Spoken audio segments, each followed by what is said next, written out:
Merci à toutes et à tous d'être présents et présentes aujourd'hui. Aujourd'hui, donc, on a le webinaire du verger circulaire de l'INRAE présenté par Sarah Caveau dans le cadre de l'association du Lab, le laboratoire d'agroécologie et de biodiversité de Bretagne, qui a toujours pour but de développer l'agriculture durable en France. Donc, Sarah, nous t'écoutons. Merci tout le monde d'être ici. Je fais juste un petit rappel que je suis bénévole au lab depuis l'été dernier à peu près et je reste débutante dans tout ce qui est agroécologie.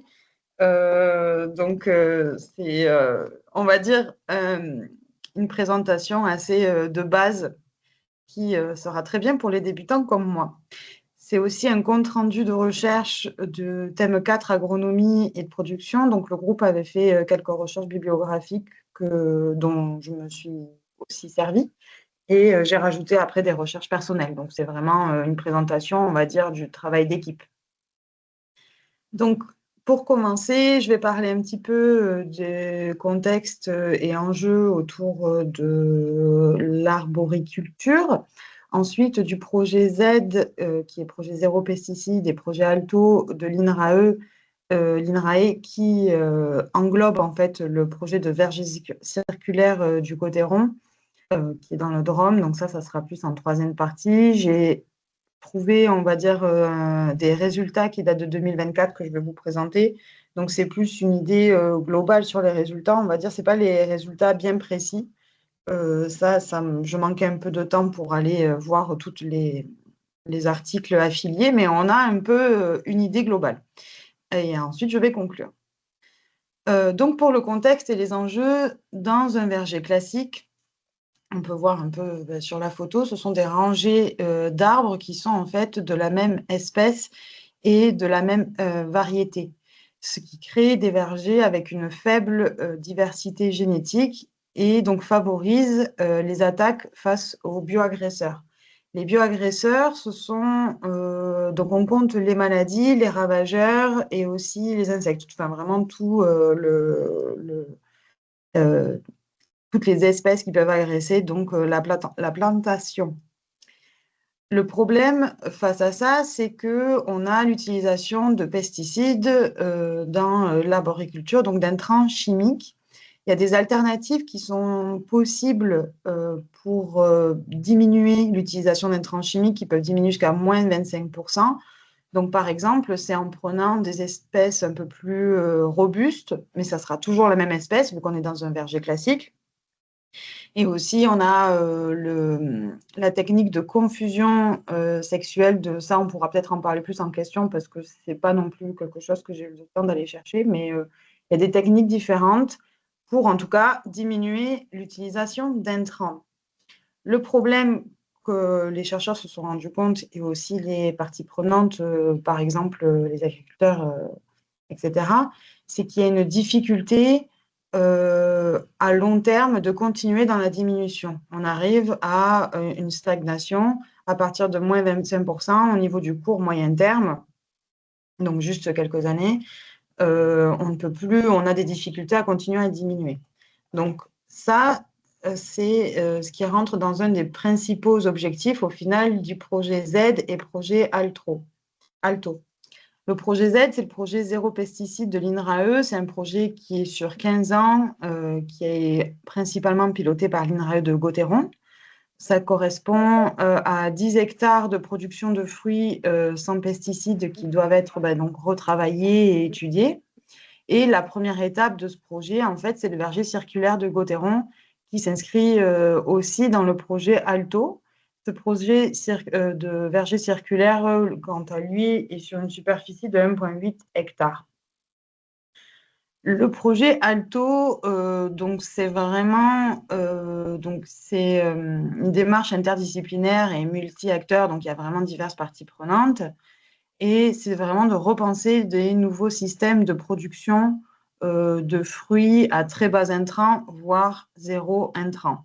Mais bon, on peut avoir on va dire une petite variabilité sur l'incertitude de l'utilisation des intrants chimiques. Donc, le projet ALTO reprend en gros l'intégration de la biodiversité pour venir réguler les bioagresseurs. Donc, ça va être des systèmes multiproduction et des processus de régulation biologique. Ils vont utiliser, donc c'est ce qui est aussi utilisé pour, enfin, le concept utilisé pour le verger circulaire. On va s'attendre à ce que les auxiliaires, donc ce sont les espèces animales, enfin bon, les différentes espèces qui vont, eux, venir réguler les bioagresseurs.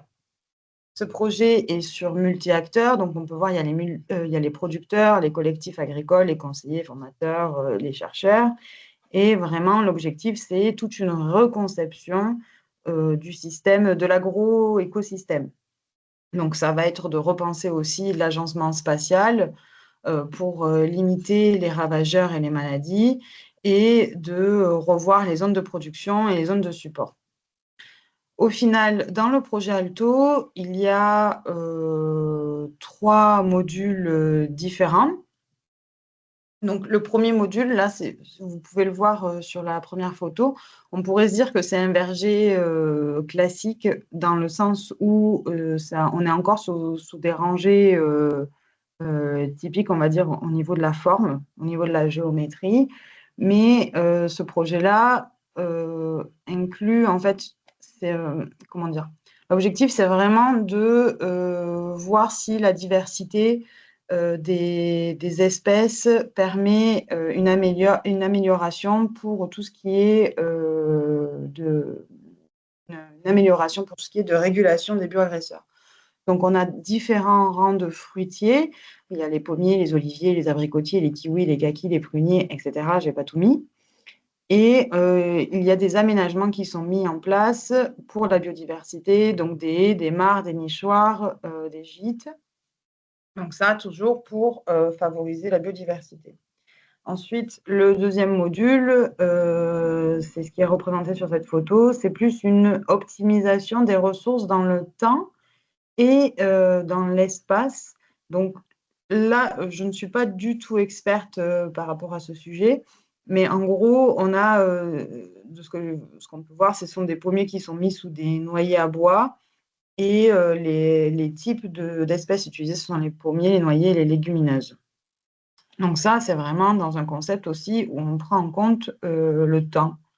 Pas juste ce qu'il se passe au niveau des ressources, comment dire, au niveau de l'espace. Enfin bref, bon, il y a tout un travail là-dessus et je pense que ça pourrait être intéressant peut-être d'aller chercher.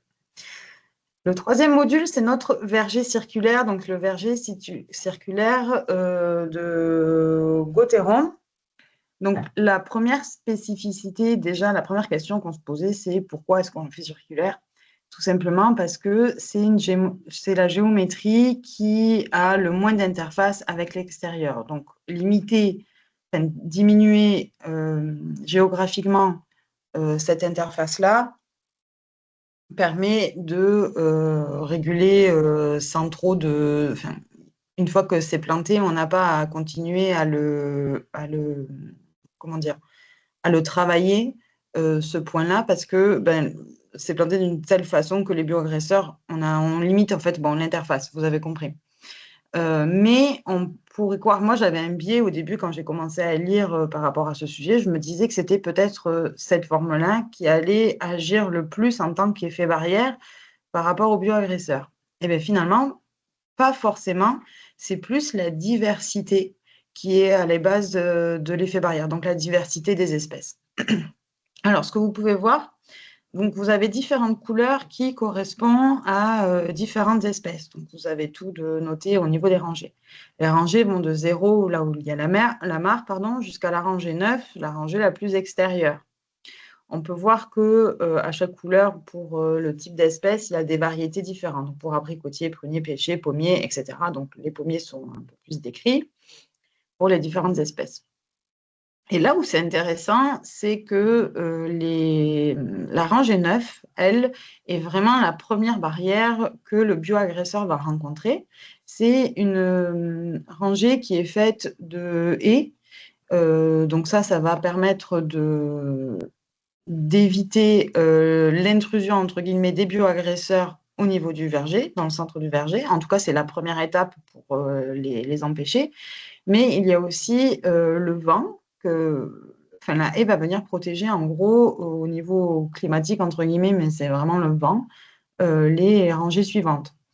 Par contre, ils ont aussi intégré une production de châtaignes et d'amandes dans cette rangée-là pour attirer la biodiversité. Donc, c'est à la fois le premier rempart contre les bioagresseurs, mais un peu la première carotte, si je peux dire, pour attirer la biodiversité. La deuxième rangée, la rangée 8, en partant de l'extérieur, donc elle aussi a un effet de barrière, mais donc si j'ai bien compris, c'est dans un autre concept où il y a deux variétés de pommiers, donc Akan et Florina, je crois, qui sont plantées. Et l'objectif, c'est de créer un piège par rapport aux bioagresseurs. Donc, pourquoi et comment? De ce que j'ai vu, en gros, on a un type de pommier qui va avoir une floraison bien plus tôt dans l'année par rapport à la propagation des bioagresseurs dans leur cycle aussi, parce que tout se fait par rapport aux saisons. Et le deuxième type de pommier, lui, va avoir une floraison et donc une production de fruits bien plus tard. Donc, en fait, les premières pommes vont être en amont de toute la production de fruits du verger. Et les bioagresseurs vont, entre guillemets, se loger dans ces pommiers s'ils ont réussi à passer la rangée 9. Mais comme les pommes vont tomber bien plus tôt, c'est là où on va pouvoir faire en gros un tri dans l'année des premiers agresseurs, enfin, faire une première, comment dire, élagation. Enfin, voilà. Et donc, en fait, il y a ce concept on joue avec les saisons de floraison et de production des pommes. Ensuite, il y a la rangée 7. Donc là, pareil, qui correspond à une sorte, enfin, à des variétés qui sont multifruits et qui jouent le rôle de barrière et pour attirer la biodiversité, les auxiliaires, pour les inciter à rentrer donc de la rangée 9 à la rangée 7. Ensuite, de la rangée 6 à rangée 1, on est complètement sur la production de fruits. C'est parce qu'il y a des objectifs aussi qui sont derrière ce verger, qui sont le rendement, même si c'est, je ne l'ai pas encore dit, mais il faut quand même garder à l'esprit que ce verger circulaire reste une expérimentation. Ce n'est pas un concept qui a pour vocation d'être mis en place là, si vous vous lancez dans un verger privé et vous voulez être rémunéré, etc., on ne conseille pas de faire ce type de verger. C'est plus vraiment en termes d'expérimentation. Après, il y a des idées qui sont à prendre, évidemment. Mais donc, sur les rangées 6 et jusqu'à c'est complètement de la production. Et au niveau du centre, on a une mare. Et donc, l'objectif, c'est que petit à petit, dans la théorie, la biodiversité au niveau rangée 8, rangée 9, 8, 7 commence à rentrer dans le verger. Il y a des chemins qui ont été créés entre les parcelles pour la facilité humaine pour aller travailler dans le verger, mais aussi pour les auxiliaires. Et enfin, on les attire vers le centre et aussi pour les développer, enfin pour vraiment faire en sorte que la biodiversité s'installe au niveau du centre du verger grâce à une mare, une zone au final humide. Donc, au final, les objectifs les objectifs de recherche derrière ce verger circulaire sont résumés comme ceci. Au niveau agronomique, on cherche donc un rendement qui est proche en moyenne des rendements régionaux en agriculture biologique avec un minimum de qualité, évidemment, pour éviter qu'il y ait des fruits qui sont non valorisés. Au niveau environnemental, on vise le zéro pesticide, zéro intrant chimique complètement. Mais donc, ça, c'est lié le fait de non-utilisation de pesticides ou d'intrants chimiques aussi pour favoriser la croissance des plantes. Ça va venir avoir un lien avec la maîtrise des bioagresseurs, donc des adventices, des maladies et des ravageurs. Donc, l'objectif, c'est vraiment de minimiser effectivement ces attaques-là, des bioagresseurs, mais sachant que comme on est dans un concept de recherche, au final, le résultat même s'il y a bioagresseurs, ça reste un résultat de recherche intéressant pour voir quels sont les leviers à utiliser, pour voir s'il y a d'autres leviers à utiliser. Donc, les dégâts restent au niveau comment dire, un point expérimental à mesurer. Ensuite, il y a le point plus socio-économique, donc par rapport à la marge brute, donc avoir une suffisance dans la production, et aussi l'intérêt d'avoir autant de diversité génétique, c'est que s'il y a des aléas climatiques ou des attaques de bioagresseurs, ça vienne attaquer une espèce, mais en ayant diversifié le verger, ça ne va pas forcément attaquer les autres. Donc, de ce que j'ai lu, par exemple, un type de bioagresseur qu'il peut y avoir dans la Drôme, là où il y a le verger circulaire, c'est le puceron cendré, vient attaquer une certaine espèce, mais ne va pas forcément attaquer, donc là je dis n'importe quoi parce que je ne me rappelle plus, mais ne va pas forcément attaquer les abricotiers. Donc on va être certain d'avoir un minimum de production fruitier, donc normalement ça devrait venir combler les aléas climatiques et les aléas au niveau des agressions. Aussi, ce qui a été étudié, ce que je trouve très intéressant, c'est de prendre en compte le temps de travail. Donc, éviter les pics d'activité. Donc, ça, c'est plus le côté, le travail humain et d'être sûr que les charges soient réparties. Parce que si tout d'un coup, on a une grosse quantité de travail, ce n'est pas un projet qui va être viable dans le temps à mettre en place pour une nouvelle type de production de fruits. Donc, au niveau des résultats, c'est un site. D'ailleurs, toute la bibliographie que j'ai utilisée, je ne l'ai pas nommée dans les slides, mais il y a une slide de fin avec les liens que vous pouvez aller voir si ça vous intéresse. Les résultats ont été postés donc octobre fin 2024, donc peut-être qu'il y aura une mise à jour en 2026. Et j'ai pris les résultats les plus globaux, donc en gros les niveaux de satisfaction par rapport aux objectifs que je viens d'énoncer. Donc agronomiques, environnementaux, maîtrise des bioréacteurs, socio-économiques. Il y a les types d'indicateurs qui sont utilisés, chose d'ailleurs qui pourrait être intéressante pour nous dans nos recherches de reprendre ce type d'indicateur, et après ils ont fait des commentaires. Donc, au niveau de la biodiversité, donc on a quand même une satisfaction au niveau de la biodiversité et au service de régulation des bioagresseurs, même si au début les taux étaient élevés aux premières années. Et par rapport à la biodiversité, il faut faire aussi attention. Il y a aussi les oiseaux qui sont pris en compte et les chauves-souris. Sauf que les systèmes d'études de ces animaux-là sont sur des échelles bien plus grandes que celles du verger. Donc, de dire qu'ils sont dans cette zone-là ne veut pas dire qu'ils sont forcément dans le verger. Mais le verger, en tout cas, est compris dans la zone. Donc, bon. Au niveau des utilisations de pesticides, on est vraiment à zéro. Il n'y a pas eu d'intrants aussi de fertilisation. Par contre, ça va être la quantité d'eau qui a été un peu élevée, où ils sont moyennement satisfaits. En gros, ils ont aussi utilisé de l'eau pour protéger contre le gel les fruits à noyaux. Ils ont eu en 2021 et 2022 des grosses périodes de gel qui ont été un peu comment dire, meurtrières et qui ont un peu freiné le développement de l'expérimentation. Mais de notre côté, ça reste des aléas climatiques, ça reste la météo, et ce sont des risques que n'importe qui pourrait avoir dans leur champ. Donc, ça reste un point à étudier. Ils ont aussi irrigué une partie de l'interrang, donc ce sont les chemins, pour favoriser l'implantation et l'autonomie des arbres. Donc, bon, il y a eu quand même un confort hydrique où il n'y a pas eu de restrictions. Au niveau de la consommation d'énergie, donc ils étaient plutôt satisfaits parce qu'ils ont utilisé des quads au lieu des tracteurs.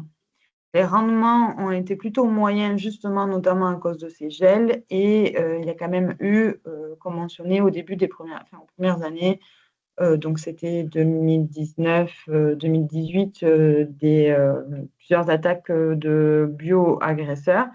Mais on se rapproche, je pense, enfin, ce qui est noté, ça se rapproche des moyennes régionales. Au niveau de la charge de travail, elle semble inchangée par rapport un champ plus classique. Mais par contre, ça va être la nature ou le travail, la nature du travail où le travail est beaucoup plus diversifié. Et donc, ça va demander beaucoup plus d'apprentissage et donc d'investissement. Donc, voilà pour les résultats de manière générale. Mais en gros, pour conclure, finalement, on a une implantation réussie des arbres malgré les aléas climatiques avec une augmentation de la biodiversité fonctionnelle et la présence d'auxiliaires. Il y a eu une régulation partielle des pucerons qui a été observée, donc tout ça sans utiliser de traitement phytosanitaire. On reste dans un concept exploratoire, donc c'est normal qu'il y ait aussi des points négatifs. Mais bon, c'est intéressant de les étudier. Il y a quand même encore une pression des bioagresseurs qui est encore présente au sein du verger. La variabilité de la régulation dépend selon les espèces, donc en fonction de l'année. Si on a un certain type de bioagresseur qui va arriver dans le verger, un certain type de biodiversité, d'auxiliaires, etc. Les rendements ont été plutôt faibles et moyens de manière générale, mais ils sont sans intrants chimiques. Et aussi, il faut penser que le verger est très jeune. Donc, il reste encore quelques années, ça manque encore des années d'études pour faire des conclusions. Et donc, on reste sur un système encore instable, mais on a quand même des résultats qui sont assez intéressants et qui peuvent être encourageants pour la non-utilisation d'intrants chimiques. Donc voilà, je suis à peu près à 21 minutes. Merci pour votre attention et je pense qu'on va passer aux questions. Et vous avez à la fin donc la bibliographie et cette présentation sera partagée au sein du lab. Voilà. Merci beaucoup, Merci Sarah. Sarah. C'était très clair. Du coup, place aux questions. Si vous en avez, n'hésitez pas. J'imagine que Morgane en a. J'en ai également. Mais si Oui. d'autres personnes souhaitent prendre la parole, n'hésitez pas. Alors, je vais juste, pour remettre dans le contexte, le verger, on est d'accord qu'il n'a que 6 ans d'existence, du coup, s'il a été mis en 2018. On est en 2026. Oui, autour de 6 ans, oui. Enfin, 6-7 ans les maintenant. premiers résultats ont Oui, c'est ça, 6 les ans. résultats ont 6 ans. Les Est-ce résultats, que tu parles de rendement faible? Alors, comment est-ce qu'ils ont, alors peut-être faudra que j'aille chercher, hein, mais comment est-ce qu'ils ont déterminé ça, sachant qu'une mise à fruit pour certains fruitiers, ça va prendre 6 à 8 ans. Donc, on est vraiment sur le tout début d'une potentielle production. oui. Donc c'est normal de ne pas avoir de rendement à ce moment-là. Oui, voilà, c'est vraiment le point aussi qu'ils insistent. Peut-être que j'ai pas assez insisté, mais le fait que le verger soit jeune, ça reste encore des résultats très primitifs. Est-ce Et qu'ils ont... Excuse-moi, vas-y, continue. après, il y avait des espèces aussi qui arrivaient à leur terme, entre guillemets. De ce que j'ai compris, il y a certaines espèces, je ne sais plus si c'est les mûriers, est-ce que c'est possible? Il y a certaines espèces qu'il va falloir changer au bout d'un moment pour leur production, de ce que j'ai compris. Mais je pense qu'ils s'attendaient, ils ont étudié le rendement par rapport à la production de fruits. Et étant donné qu'il y a eu des gels et forcément des boyaux agresseurs, on s'attendait à plus de fruits que ce qu'ils ont eu au final. Mais oui, Parce ça qu'ils reste. Oui. ils comparaient face à un verger, par exemple, monoculture, qui avait aussi 6 ans par rapport Oui, au... il me D'accord, semble, ok. oui. Si, mais j'irai chercher pour avoir les réponses à ces questions bien plus précises. Mais il me semble que oui. Et, mais oui, c'est un point à vraiment prendre en compte, c'est que là, c'est vraiment un verger, enfin, au niveau de fin 2024, c'est un très jeune verger, donc il fallait pas non plus s'attendre à des miracles en Mm, termes de rendement. on est d'accord.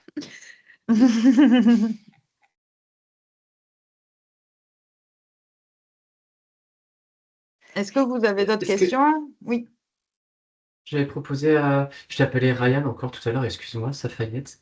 Est-ce que tu... Je sais que tu as mis la webcam, est-ce que tu avais une question? C'était... Oui, merci.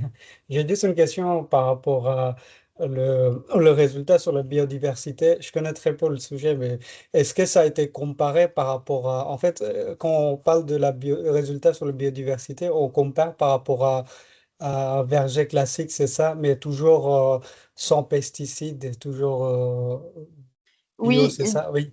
oui, de ce que j'ai vu, enfin, ils sont vraiment partis où on va comparer avec les champs qui ont le label agriculture biologique dans la région. Mm. OK. Dans la région. Donc,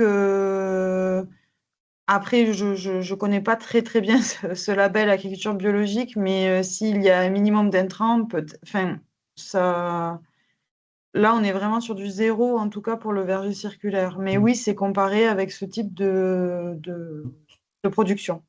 Ouais, ouais, c'est pour voir quel est l'impact de la géométrie, en fait, sur ce... Mm, Ouais, OK. mm, Super. mm.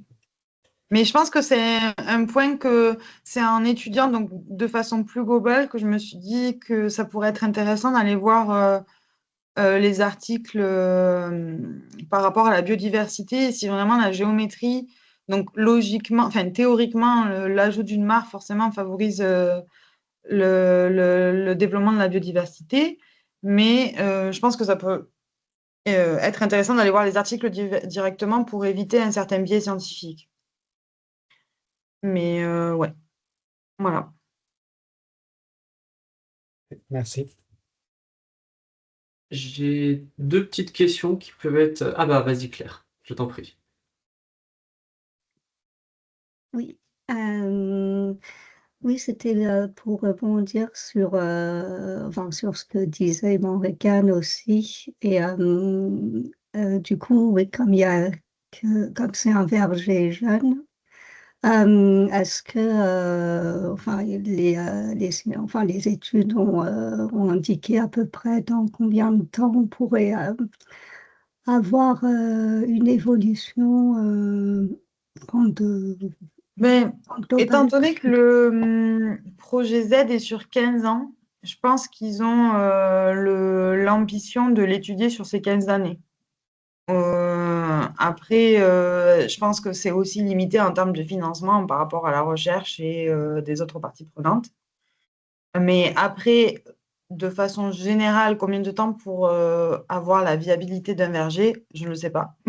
C'est à Morgane qu'il faut poser la question si elle le sait, ou Anthony. Mais je pense que ouais, ils vont faire les études sur 15 ans et aussi de voir si ça continue au niveau aléa climatique, euh, de voir comment, quels procédés qui peuvent être utilisés.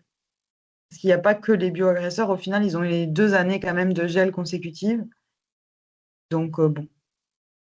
Mhm. Ok, merci.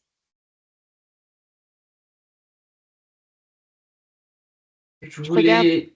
Pardon. excuse-moi, je regardais un petit peu du coup, la viabilité d'un verger monoculture, du coup, puisqu'on est surtout sur ça en France. Et en fait, ça va vraiment avoir un impact. Enfin, on va avoir des facteurs limitants, notamment la fatigue des sols, les déséquilibres biologiques, l'accumulation des bioagresseurs, etc. Ils disent en durée moyenne pour, pardon, pour un pommier, ça va être 20-30 ans, pour poirier, 25-40 ans, cerisier, 25 ans. Donc, on est quand même sur des durées de viabilité qui sont extrêmement courtes, alors que ce type d'arbres vivent beaucoup plus longtemps. Mm, mm, Mais mm. on va avoir énormément de facteurs limitants qui va forcément, une fois que c'est plus rentable économiquement, euh, bah, l'activité s'arrête euh, parce qu'il faut bien en vivre. C'est quelque chose qu'on a beaucoup remonté, notamment avec les agriculteurs avec lesquels on travaille en ce moment, sur la viabilité économique des modèles, qui est un des facteurs les plus importants en fait pour pouvoir faire cette transition agroécologique. Et sans doute que l'INRAE teste ces modèles-là parce que justement, ils ont pas de nécessité de vendre leur production pour être, pour en vivre, tout simplement. Mm, Ce que peut pas forcément faire un verger classique qui doit vendre pour vivre. mm, mm. Et justement, je pense à la reproductibilité et bah, c'est une question directe par rapport à ce que tu viens de dire. Est-ce que ça a été évoqué le coût de l'installation de ce verger circulaire par rapport à un verger classique? Est-ce que c'est des informations qui peut-être qui ont dit que c'était équivalent, il n'y a pas eu davantage J'ai, il n'y a pas alors l'information, peut-être. ça remonte, je ne l'ai pas cherché pour cette présentation, mais je l'avais cherché pour l'appel à projet qu'on avait fait et je n'ai aucune donnée. Je n'ai rien trouvé. Pas de Je ne sais souci. pas si peut-être que j'ai mal cherché, mais Non, non, ou je ne sais pas où chercher, mais en tout cas, je n'ai rien trouvé. pas de souci. Bref. Pas de souci, non, mais tout juste dit va. Et est-ce Mais que tu sais oui, s'ils ont prévu d'en faire potentiellement d'autres? Je parle vraiment du laboratoire INRAE. Est-ce qu'ils ont d'autres projets à d'autres zones géographiques? Parce que là, en effet, j'ai regardé où c'est situé, c'est très au sud. oui. Est-ce qu'ils ont prévu d'en faire ailleurs? Et sinon, on avait évoqué le sujet en effet avec l'appel à projet, et ça peut être extrêmement prometteur et intéressant d'en faire ailleurs. Voilà ma question. Mmh. J'ai pas vu d'autres projets type de celui-ci, à part les modules, donc 1 et 2 du projet Alto, que j'ai vite fait présenter. Mais il me semblait que c'était la même région aussi, de manière générale. Mais non, j'ai pas vu d'autres projets, en France. Mais pourquoi pas, ça peut être intéressant de les contacter aussi, parce que vu que là, pour le verger circulaire, ils ont vraiment misé sur le fait d'avoir une diversité d'expertise et d'être, multi-parties prenantes, multi-acteurs, pourquoi pas essayer C'est de un voir projet avec eux? tout à fait, c'est un projet d'une collectivité serait Mmh. fortement intéressée, piloté par le laboratoire, par le lab, mais en adéquation avec l'INRAE et en mettant différents acteurs qu'on a au sein de l'asso pour mettre tout ça en route. Oui, Mmh. Alors, pour information, c'est justement l'appel à projet avec lequel on avait participé avec Sarah et l'équipe du thème 4 sur la mise en place d'un verger circulaire en Bretagne et du coup les impacts évidemment INRAE-like, quoi. Et on a jamais reçu de retour. Si, je crois qu'on a reçu un mail générique de refus. Est-ce que notre candidature aurait été plus forte en justement ayant des personnes de l'INRAE qui soutenaient le projet, sachant qu'on a eu quoi, une semaine pour le faire? Oui, Deux on a fait semaines? une Enfin bon, ça a semaine, été très 1-2 court. semaines. C'était une Donc voilà, tentative. pourquoi pas dans le thème 4, on pourra en rediscuter à la fameuse réunion sur qu'est-ce qu'on fait, mais ça pourrait être intéressant de voir avec l'INRAE si des projets ont été mis en place pour faire des vergers circulaires plus dans le nord. Mmh Et voir avec les collectivités qui seraient intéressées, parce qu'il faut forcément un terrain pour le mettre. mh. Et justement, ce qui est extrêmement important, et si tu n'as pas trouvé l'information, Sarah, c'est dommage qu'ils ne la mettent pas. Et je pense qu'ils ne l'ont pas mis du coup, c'est vraiment l'impact au niveau des arbres. Combien est-ce que si par exemple quelqu'un s'installe dans ce type de verger ou crée son type de verger, quelle charge il va avoir en premier lieu, combien est-ce qu'il va devoir débourser, voire faire un prêt, et ensuite quelle rentabilité il a. C'est quand même, à mon sens, tout l'intérêt de faire de la recherche, c'est qu'ensuite le modèle économique suive. Mmh. Oui, c'est sûr. Mais j'ai quand même donc ils le répètent tellement de fois que c'est vraiment, exploratoire que je pense qu'ils se pro ils l'objectif, c'est vraiment d'abord de voir au niveau bioagresseur et cetera pour après travailler sur, le rendement. Je sais pas. Bah, après, La c'est quand même tout problématique jeune, que je vois, c'est que mmh. la crise climatique qui est aujourd'hui, et en Bah, fait, à oui. force de faire des trucs exploratoires, ce qui est très très très bien, hein, mais c'est la problématique de, comme on dit, la recherche est déconnectée du terrain. C'est qu'en fait, c'est Ah oui. aujourd'hui. Et si finalement ce modèle-là n'est pas économiquement viable, c'est toujours une question bénéfice-risque sur on met moins de pesticides, donc moins d'impact sur la santé. Enfin, c'est tellement c'est pour ça que le lab est hyper intéressant, à mon sens, même si j'en suis la coprésidente. C'est qu'en fait, on va toujours avoir cette question de les externalités négatives de l'agriculture d'aujourd'hui, donc tous les impacts sur la pollution des eaux, etc., et l'argent qui est mis en place pour prendre en charge les problématiques qui ont été causées par l'agriculture, est-ce que si on fait directement les choses bien, est-ce qu'on aura moins d'externalités négatives? Et est-ce que finalement, on n'est pas sur les niveaux de financement pour chacun des systèmes s'équilibrent?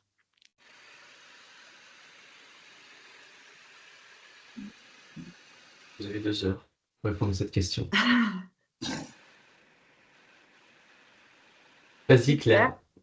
Oui, du coup, c'est vrai que oui, c'est un modèle intéressant s'il est partagé par, oui, entre plusieurs collectivités, etc. Parce que je pense que peut-être tout le monde ne pourra pas avoir un terrain aussi grand. Et j'avais aussi une question par rapport à la biodiversité. Est-ce que enfin, les chercheurs, ils pensent qu'il pourrait y avoir un seuil limite de biodiversité à un certain moment dans ce verger? Enfin, c'est-à-dire où il y a trop de biodiversité et que ça s'écroule un tout petit peu, mais sans qu'il y ait trop d'extinction. Voilà, je ne sais pas si tu as cette réponse. Alors non, pas du tout, mais je trouve ça super intéressant comme point. Je l'ai pas du tout vu évoquer le fait de est-ce que on suppose un seuil de population, mais à voir dans les articles qu'ils ont publiés récemment s'il y a des points sur ça. Mais ouais, c'est super intéressant. On en reparlera, je pense, dans notre équipe du thème 4, Claire. Oui, ok. Genre, tu le notes, je vais le noter aussi. On en reparle, il faudra qu'on fasse un point. Et je pense que c'est un sujet qui est intéressant, là. Oui, ok. Bah, comme c'est vrai que dans le thème 2 aussi, on parle des corridors écologiques et du coup, ça peut être aussi un point euh, qui Ben, concerne les ouais, deux à voir thèmes. si ça peut être avec le thème 2 Oui, aussi, hein. oui, Mm, mm. ok.